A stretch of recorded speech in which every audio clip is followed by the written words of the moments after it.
আসসালামু আলাইকুম। বিএসএফকে কোনো ছাড় নয় জানালেন বিজিবির মহাপরিচালক। সীমান্ত রক্ষার প্রশ্নে বিএসএফকে কোনো ধরনের ছাড় দেওয়া হবে না বলে জানিয়েছেন বিজিবির মহাপরিচালক মেজর জেনারেল মোহাম্মদ আসাদুজ্জামান সিদ্দিক। তিনি বলেন, সীমান্ত রক্ষার জন্য আমরা বদ্ধপরিকর। বিএসএফকে কোনো ধরনের ছাড় যেটা নিয়ম নীতির বাইরে আমরা দেব না, এতটুকু আশ্বাস দিতে চাই। বৃহস্পতিবার দুপুরে বিজিবির সদর দপ্তরে এক সংবাদ সম্মেলনে তিনি এই মন্তব্য করেন। প্রবাল ছাত্র জনতার আন্দোলনের মধ্যে গত 5ই আগস্ট আওয়ামী লীগ সরকারের পতন ঘটে। এরপর কি সীমান্তে ভারতের মনোবল বদলেছে?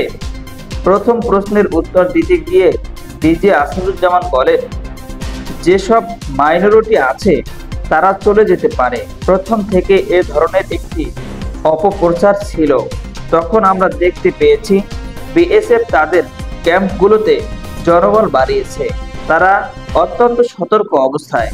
কিছু কিছু ক্ষেত্রে যেখানে ভারতীয় সেনাবাহিনী আসার কথা নয়, দূরে থাকার কথা, সেসব জায়গায় সেনাবাহিনীর মুভমেন্ট আমরা প্রত্যক্ষ করছি। ওই সময়গুলোতে এসব বিষয়ে লিখিত ও মৌখিক প্রতিবাদ জানানো হয়।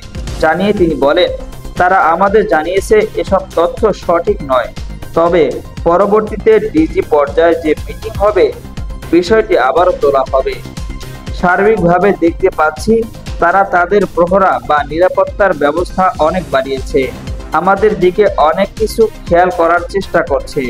বিজিবি মহাপরিচালক বলেন, এর মধ্যে খুঁজে বের করার চেষ্টা করা হচ্ছে যারা আমাদের দেশের অপরাধী চক্র কিছু তথ্য পাচার করছে বিএসএফ এর কাছে।